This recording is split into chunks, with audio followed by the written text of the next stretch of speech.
podcast Axé de Fala abre caminho às vozes silenciadas de forma opressiva e atemporal.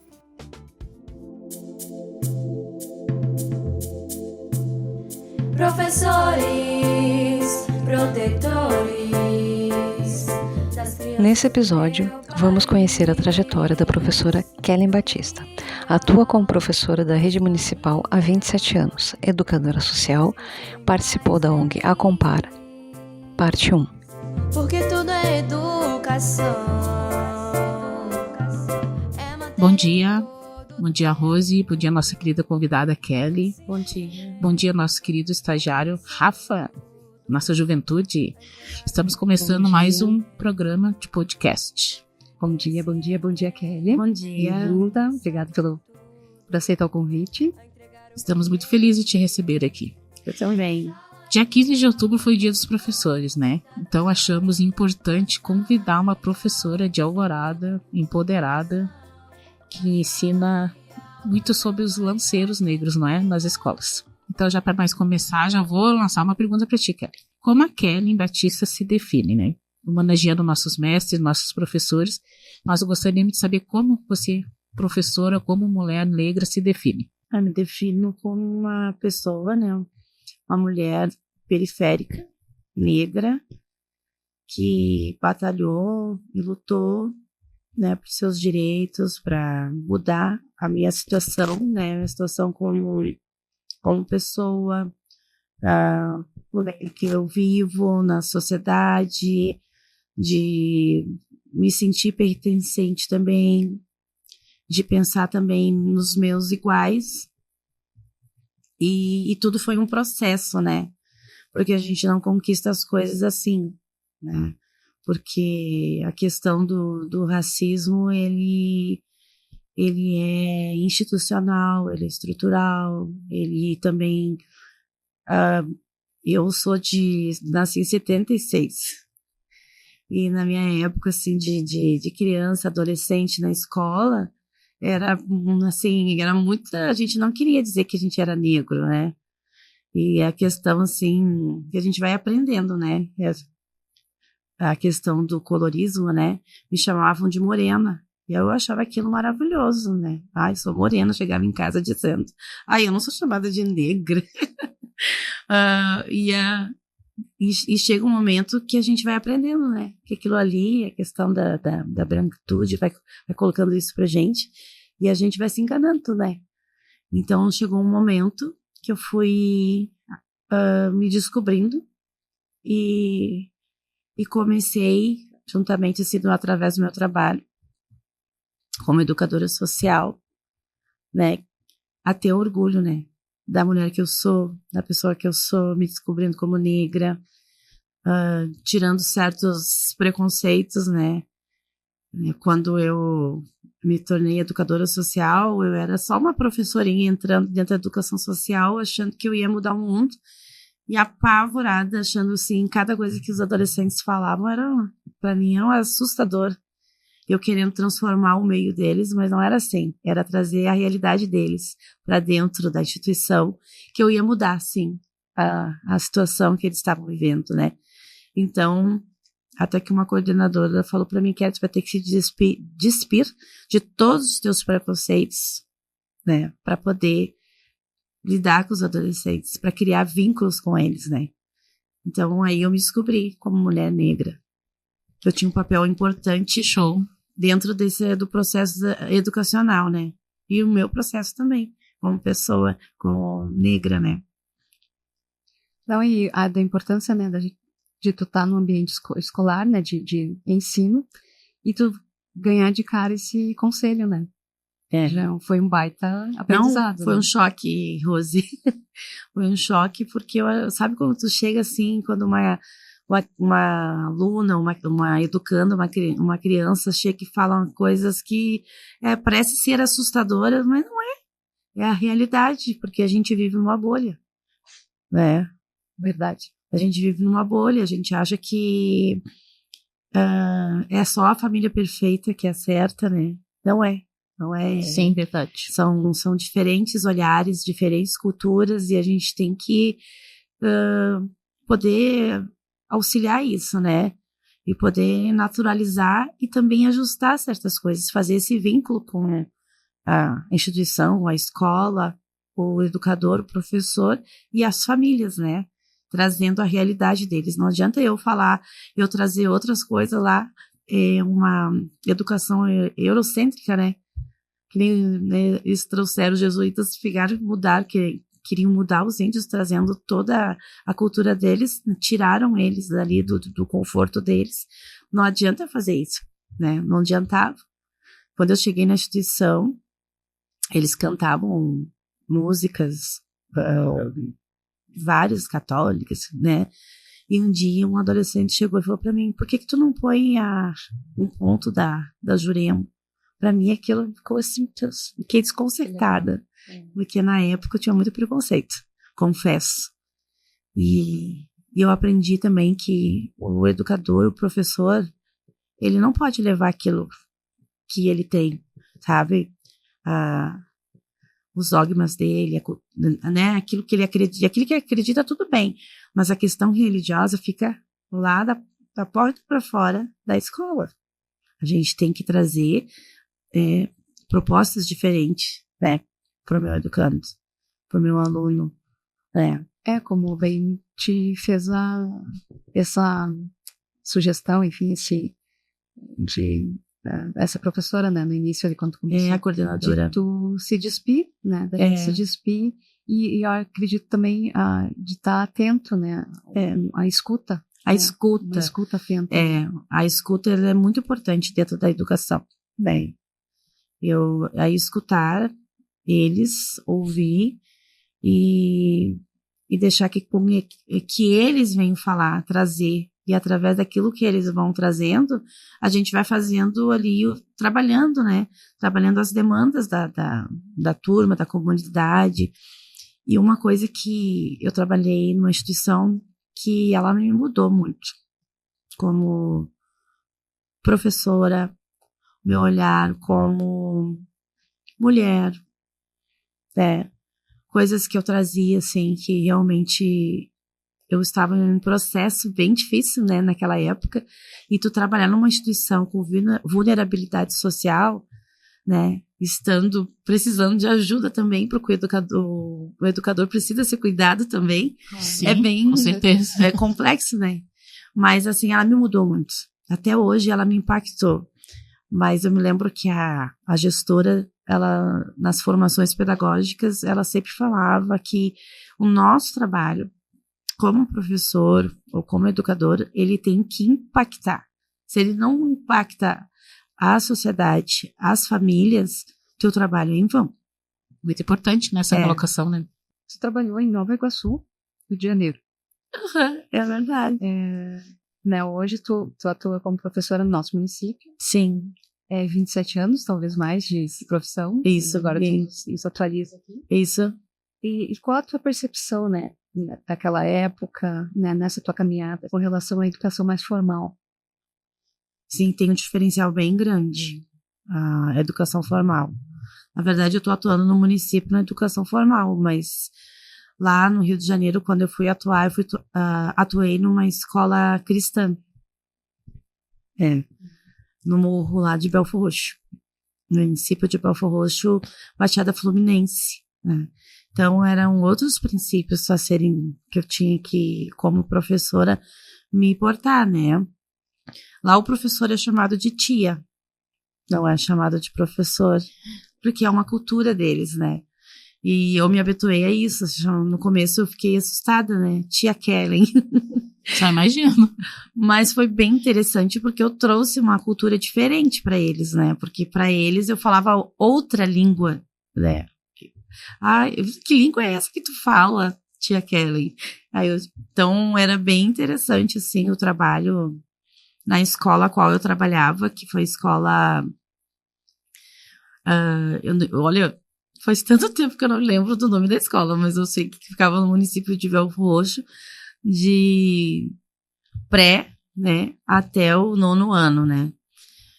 Então, eu trabalhei ali, foi muito interessante. Trabalhei nas formações pedagógicas, foi muito gratificante, né? entende? Porque o ensino do Rio é bem diferente, né? Tem coisas diferentes, não sei. Sim, é. Aham.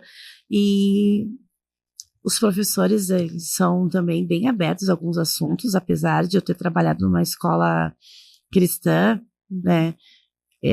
O carioca, ele tem um olhar, assim, diferente, né? Claro que foi mudando conforme o tempo, eu acho que foi mudando, que já faz 14 anos que eu já tô longe do Rio. Eu vim pra cá em 2010, né?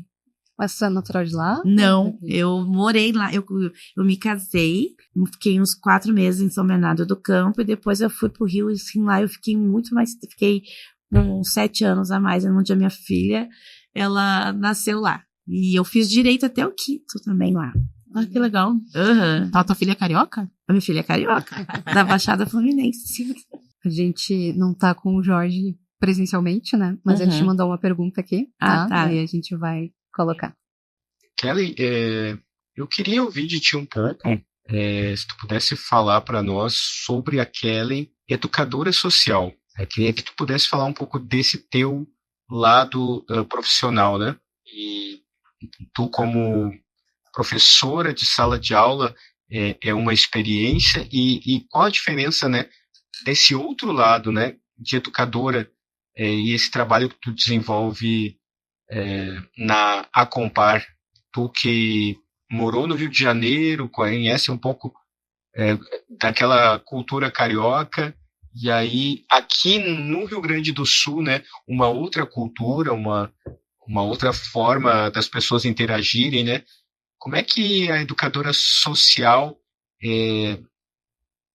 vê essa questão das culturas regionais?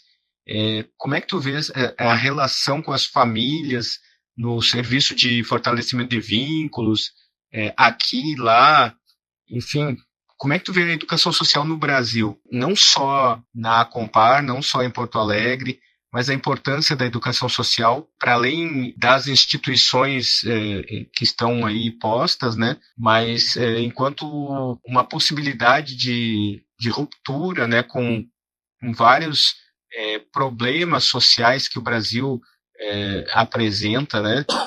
Violência, abandono familiar, etc., né? Fala um pouquinho para nós desse teu lado de educadora social, por favor. Sim, Jorge, eu também foi um prazer estar aqui pelo convite, agradeço a todos, né, vocês pelo convite, poder falar da minha trajetória. É um prazer também a gente estar falando, nós como professores e educador social. A educadora que habita em mim nunca vai morrer. Eu posso dizer que a educadora nunca será esquecida dentro de mim, porque quando eu cheguei do Rio, achei que eu ia ir para uma instituição formal, né? Eu sou formada professora, né? E recebi, minha colega disse assim, Kelly, vou passar o teu currículo, vou colocar ela falou, numa escolinha onde meu filho está, e é muito boa. Eu falei assim, então tá. Eu fui para essa entrevista. E cheguei lá, passei pela entrevista. E fiquei durante 7 anos. Como eu te disse no começo para vocês, né? Eu cheguei ali nua e crua. A diferença do Rio é que as pessoas, no Rio, elas são mais, assim, abertas para certos debates, para certos olhares. Não que aqui não seja, mas a gente tem que trabalhar muito, né? A questão social, né? A questão de classe tem muito aqui no Rio Grande do Sul, que ainda eu acho que é uma pauta que deveria ser falado. Eu vejo a diferença da educação do Rio para o Rio Grande do Sul, é que eu acho que às vezes a nossa classe se acha às vezes um pouquinho mais do que os outros, assim, em questão, assim, quem é o pedagogo, quem é o professor de área, o professor, sendo que no Rio todos são tratados mais ou menos iguais, assim, não existe isso, porque todo mundo luta por uma educação. Uma hierarquia dentro da categoria. Uma hierarquia. E esse aspecto também, na questão também até mesmo social com as pessoas. Não tem essa hierarquia de classe. Aonde vai uma pessoa que vamos dizer, um trabalhador normal, vai também uma pessoa que é um desembargador, um juiz, ele vai te cumprimentar da mesma forma que ele vai cumprimentar Sim. um advogado, ou seja, qual for o cargo dele. Coisas que aqui a pessoa chega, ai, advogado, já fica assim olhando, sabe? E quando eu cheguei aqui, eu queria voltar pro Rio. Só imagino. Imaginamos. Porque as pessoas, a gente só muda o olhar quando a gente sai de fora daquilo que a gente está dentro, que a gente nasce aqui, fica aqui. Por isso que o importante é a gente viajar, ou ver outros olhares, ou se não viajar dentro dos livros, né? Com certeza. Muito A gente importante. não pode. Dentro dos livros é muito importante. Então, assim, o que eu vejo? Que eu me lembro que quando eu cheguei na instituição tinha essa questão, né? Aquele que é o pedagogo, aquele que é só educador social. Mas, assim, eu aprendi muito nessa instituição, a Compar. Né? Eu tenho que agradecer a formação que eu tive e que eu posso te dizer que eu nunca mais trabalhei no ensino formal da mesma forma que eu trabalhava lá quando eu me formei. Porque o meu olhar, eu não posso olhar o meu aluno que está sentado numa classe, um atrás do outro, sem pensar que ele tem uma história por trás de tudo isso. Porque na educação, no serviço de convivência, a gente trabalha com isso. O vínculo da instituição, da família, juntamente para ele pertencer e poder ir o quê? Fortalecido para a sociedade. Então, eu preciso trabalhar pautas que fortaleçam esse meu aluno. Eu não posso só pensar no conteúdo. Na sala de aula é que se forma um cidadão. Na sala de aula é que se muda uma nação. Na sala de aula não há idade nem cor. É isso, esses dias até eu conversava com uma professora, né? Essa coisa formal, né? Do ensino formal, até a estrutura da sala de aula, né? Tipo, como tu bem disseste, um atrás do outro, né? Uma coisa que te engessando, né? Engessando, porque é assim, muito corrido, tu tem que dar os conteúdos, te preocupa muito em alfabetizar, mas a gente consegue, ainda a gente vê muitos professores, né? Que eu vou enaltecer, né, a minha classe, né, que eles são muito empenhados, assim, eu trabalho com pessoas maravilhosas na escola que eu trabalho, na anterior que eu trabalhei aqui no município, aonde eu iniciei os projetos, né, porque teve um momento, assim, que a gente entra dentro do ensino formal, tu fica, assim, pensando, o que eu vou fazer, né, então, claro, a educadora estava ali, né, funcionando, né, dentro dali da situação, porque é toda uma logística diferente da educação social, né? Mas chegou um momento que eu pensei, eu tenho que falar de alguma coisa para essas crianças, né? Eu preciso. E não fugindo do assunto do Jorge, eu vejo o serviço de convivência um serviço essencial hoje, que ele não pode morrer. Que a gente sabe que com o governo anterior, muitas verbas foram diminuídas. Sim, né? Infelizmente, né? Muitos CRAs foram fechados, porque eu trabalhava com redes, né? Sim. Eu fiz um trabalho dentro da instituição que era a saúde do adolescente, e eu levei esses adolescentes para entrevistar assistente social, como é que se trabalhava o CRAS dentro da comunidade, como é que eram as redes, né? Qual o papel do conselheiro tutelar. Levei eles em outros núcleos dentro da instituição para entrevistar as educadoras do ensino-aprendizagem. Porque como eu trabalhava com o serviço de convivência 1, que é o antigo SASE, não sei se você já ouviste falar, que aí trabalha com criança de 6 anos, né, 6 anos a 8 anos, depois de 8 anos a 11, a 10, e a minha turma era de 11 a 14, então era tudo junto e misturado, a gente trabalhava. Quando eles fazem 14, eles vão pro serviço de convivência 2, que é o ensino de o menor aprendiz, onde eles vão aprender serigrafia, cursos profissionalizantes, né, que são disponibilizados, e depois eles vão fazer aquele momento de estágio, onde tem a verba da FASC, onde eles vão para os bancos, vão para algumas empresas, como a Tecnomoageiro, o Banco do Brasil, e aí eles são preparados. É lindo de ver, sabe? O quanto o papel do educador é importante, né? De permear, também de possibilitar a cultura, a arte, porque é outra vibe. E por que não levar isso? A cultura, a arte, né? Formas diferentes de pensar dentro da educação formal. Pois é. Sim, também concordo. E isso, né, tipo, complementando, né, e o quanto às vezes é mais interessante, né, e circular quando simplesmente tu faz uma roda, né, como a gente se sente mais à vontade para falar, para se colocar, né? Nesse simples ato, assim, né. Sim, sim. Eu gosto muito de, quando eu vou nas escolas, eu gosto de trabalhar assim, em roda de conversa. Porque daí eu percebi que os alunos se sentem mais à vontade para falar as vivências deles, né. E muitos acabam falando coisas que os professores ficam até admirados. Nossa, mas ele nunca teve, sabe, o que ela diz? Esse desprendimento para falar. A roda de conversa, ela tem esse poder, né? Tem esse poder. Sim, a gente chamava de roda de sensibilização. Né? Os termos vão mudando, né? Claro. E também Sim, muda sim. de instituição para instituição, né? Claro. Eu me lembro que a gente iniciava. Eu peguei os educandos na época. Olha, meninas, eles eram desafiadores. Só imagino. E tu vê o trabalho juntamente, né, com a equipe pedagógica, né, que tem, e também com os outros, né, trabalhadores dentro da educação social, e o desenvolvimento deles, o interesse deles, né.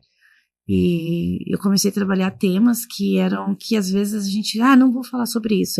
As meninas estavam naquela época do funk e era só aquilo. Então, eu me lembro que na escola saiu uma educadora maravilhosa, que hoje eu fiquei sabendo que ela está no município de Alvorada.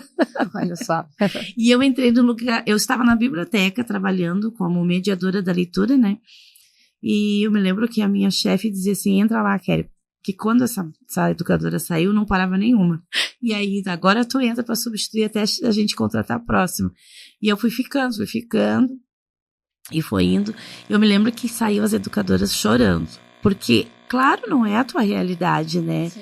É diferente disso. A gente vai, toda professora, ele vai para fazer magistério e pedagogia com um sonho, né? Sim.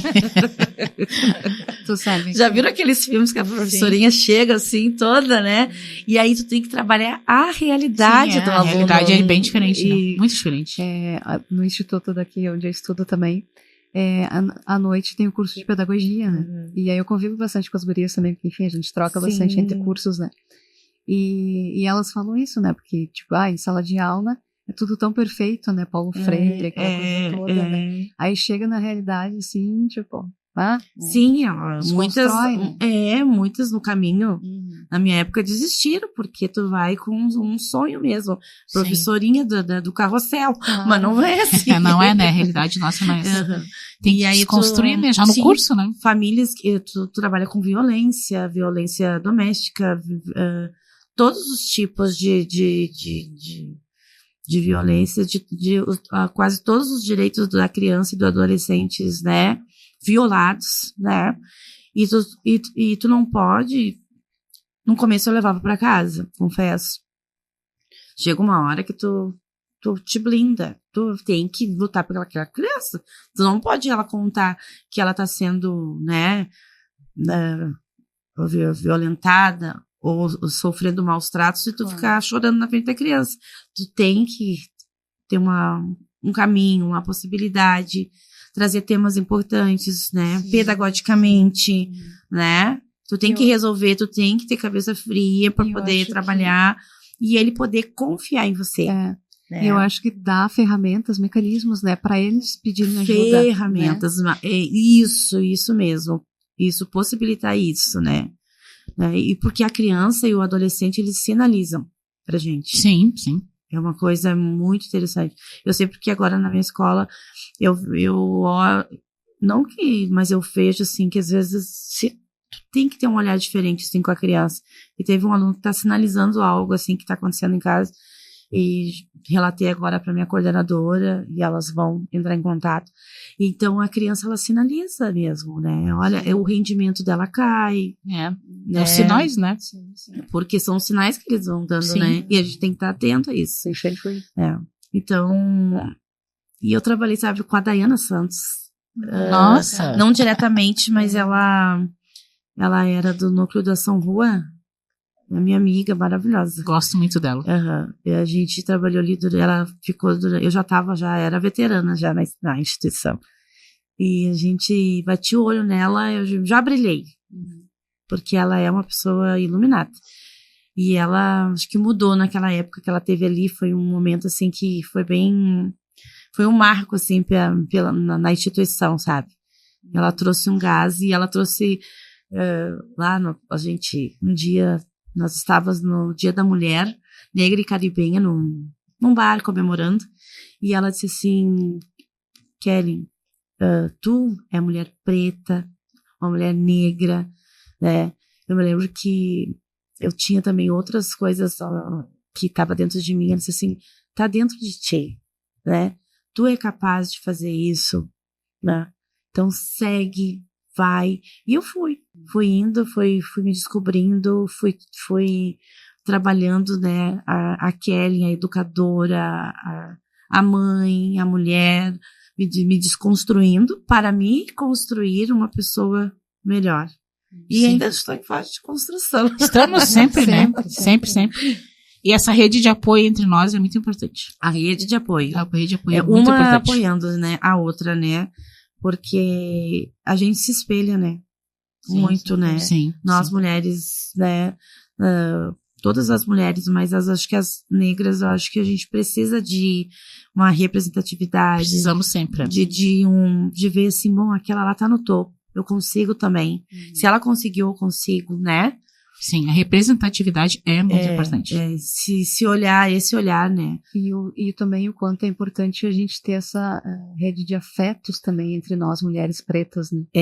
Porque, claro, que é fundamental, né? A gente vê advogadas, juízas, né? É verdade. Enfim, presidentas daqui a pouco, isso, né? claro. Mas olhar para a mulher do teu lado, né? A mulher preta, e saber que tu pode contar com ela. Tu pode chorar no ombro dela e vice-versa, né? E ao mesmo tempo ir junto, né? Tipo, né? Bons e os não tão bons momentos, não tão bons, é verdade. Isso é muito importante. Essa rede é muito importante, é verdade. Esse apoio entre nós é fundamental. E daí apoio sem competitividade, né? Isso é importante falar. É verdade, é isso que a gente luta também, né? Sim, é isso que nós lutamos.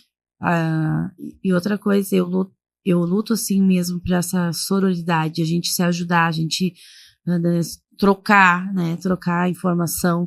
E eu, assim, desde que eu comecei na minha caminhada como professora, eu sempre olhava as outras professoras. Eu já comecei olhando porque quem me incentivou foi uma tia minha, que é professora de português e literatura, diretora em Alvorada, e o meu avô, que fundou 3 bandas. Tudo começou por ele. Olha! 3 bandas e um baita do escritor, que eu encontrei um livro numa mala agora da minha irmã, o pedaço do livro que se perdeu, o restante. Ele era um poeta. Que legal. E o vô, ele era muito da escrita, e essa minha tia corrigia os escritos dele, e ela me deu o primeiro livrinho de leitura. Hoje em dia eu não sou tão uma leitora, confesso, né, tanto como eu gostaria de ser. Eu me descobri que eu tenho TDAH, gente. E tem da vida adulta, né? Que a gente tem adulta tanta com um monte de coisa, né? Muitas demandas, né? Às vezes pra parar pra ler um livro, às vezes é complicado. Exatamente. Mas, assim, eu descobri isso através que a educação estava em mim, tanto que eu fiz direito, e lá as pessoas descobriram assim, mas tu é uma professora falando, porque eu estava bem quietinha, né? Eu tinha chegado no Rio e fui fazer o curso de direito, e começou um trabalho sobre Nietzsche, e os meus colegas estavam todos com vergonha. E aí eu comecei a falar e a professora chegou a brilhar, a professora de constitucional. E eu comecei a falar sobre mentira, e falando. E aí a professora que habita em mim gritou, que eu nem estava fazendo nada, que eu disse assim, eu não quero fazer pedagogia. Eu falava, eu tenho um horror de pedagogia.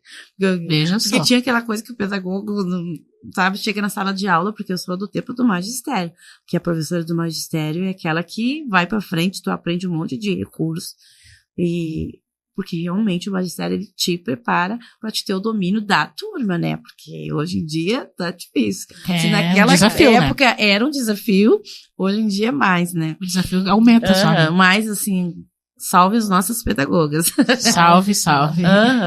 Ser professor, pedagogo, mestre, instrutor, né? É um desafio no Brasil. Hoje em dia eu tô aí na caminhada e eu sou uma construção de todas elas. Então, isso que eu queria concluir. Eu sou ali desde da minha avó, que não sabia ler, ensinou através do livrinho do Mobral, todos nós a ler, do tempo do Babé Bobu. Todo mundo tinha que ir para a escola lendo. Olha que ensinamento, né? Sim. E aí eu fui me construindo. Aí eu fui olhando cheguei e comecei a observar lá na instituição como é que os educadores, eles lidavam com as crianças. Então a gente precisa de todo mundo, né?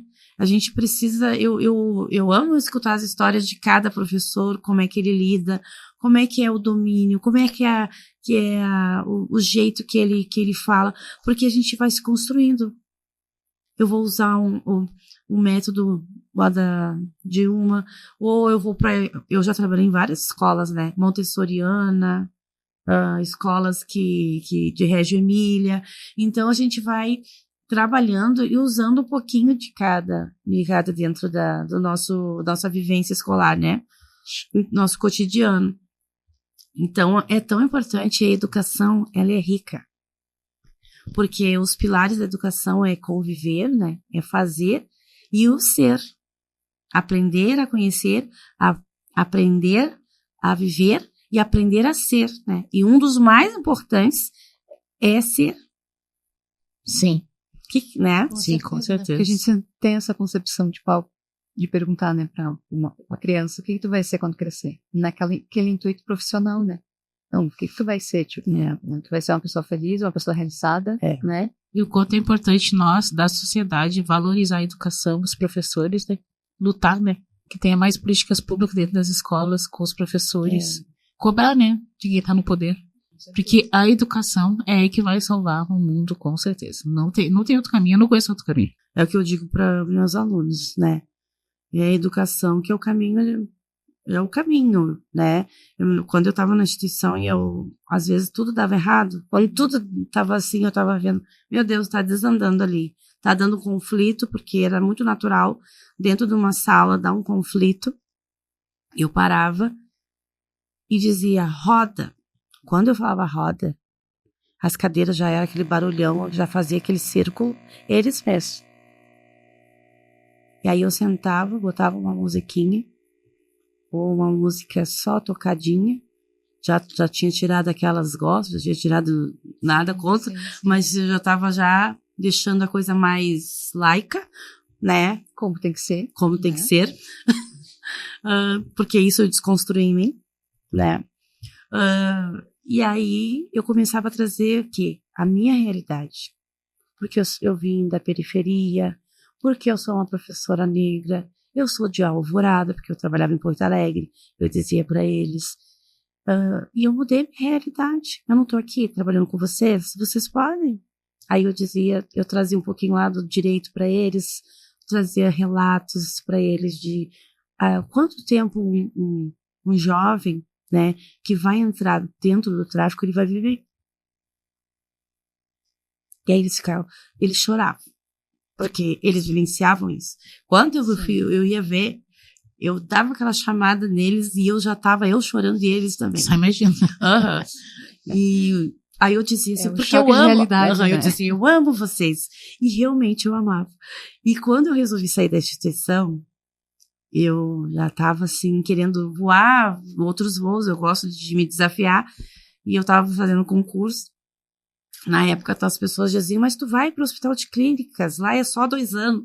Não interessa, eu quero vivenciar outras possibilidades. Eu acho que o meu tempo já acabou, eu já fiz, eu acho que para vir novas gerações, trabalhar com adolescente não é fácil, é maravilhoso, né? E eles falaram assim, porque chegou uma época, é tão lindo de ver isso, que eles estavam já lá com 6, 7 anos, que tu vai ficando muito tempo na instituição, tu já é falada, né? Tu vai acompanhando o crescimento deles, né? E eles dizem assim, eu tô louco ir pro SAS 13 com a Sra. Kelly, porque ela é muito engraçada, ela chama atenção, eu sou realmente, ela sabe como é que eu sou, né? Sim, eu sei.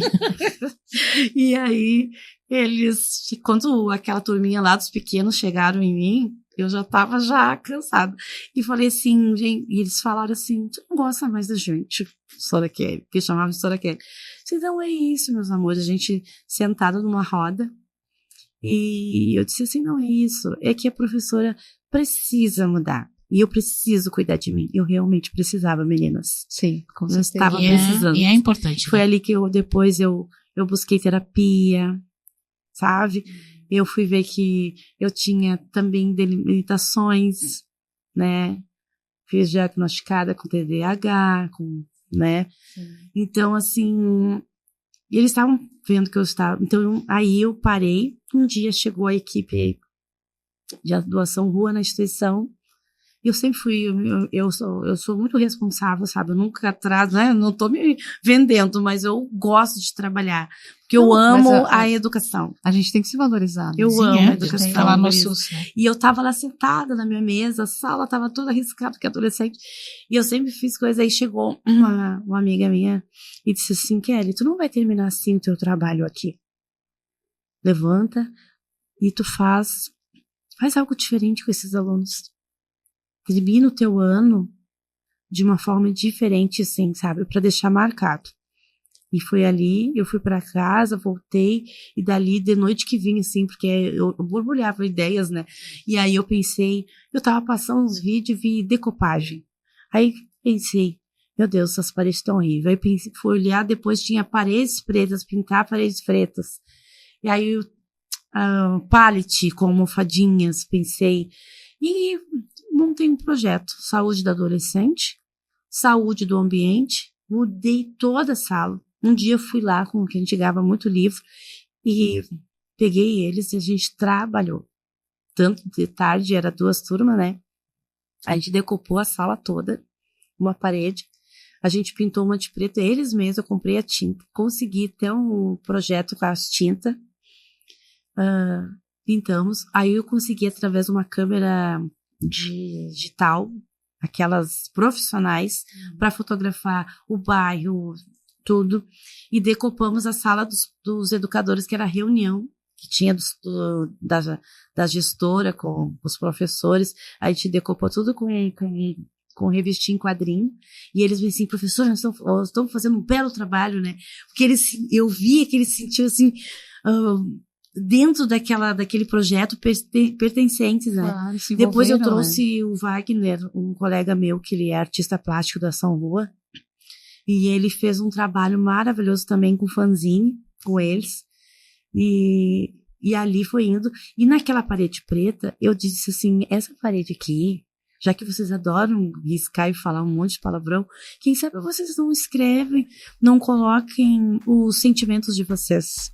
E ali saiu coisas lindas. Que lindo, Kelly, que projeto lindo. Patrocinadores: Estilo Black White, Cursos e Tranças, Mega Hair, Jaqueline Silva Borba. Transista e idealizadora do curso de tranças. 25 anos de experiência em beleza, cosméticos e cuidados pessoais. Endereço: Avenida Frederico Dil, 3.839, no bairro Jardim Aparecida, Alvorada.